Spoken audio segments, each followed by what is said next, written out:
तो फ्रेंड्स, कैसे हैं आप। यह पुस्तक 8 क्लास की है और यह वसंत भाग 3 से लिया गया है। इसका शीर्षक है लाख की चूड़ियाँ।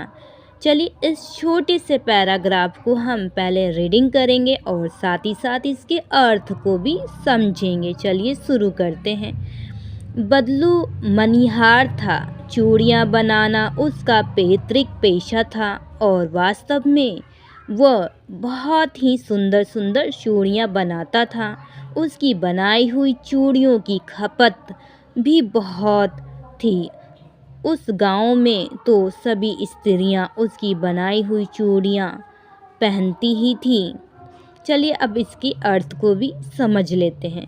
बदलू मनिहार था। मनिहार का मतलब होता है चूड़ियाँ बनाने वाला। चलिए आगे बढ़ते हैं। चूड़ियाँ बनाना उसका पैतृक पेशा था। पैतृक मतलब उसके बाप दादाओं से चली आ रही प्रथा, यानी कि उनके दादा भी चूड़ियाँ बनाते थे, दादा के दादा भी उनकी चूड़ियाँ बनाते थे, यानी कि पुराने ज़माने से ही उनकी ये संस्कृति चली आ रही है।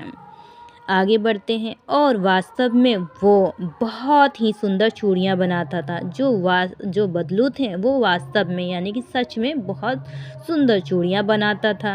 उसकी बनाई हुई चूड़ियों की खपत भी बहुत थी।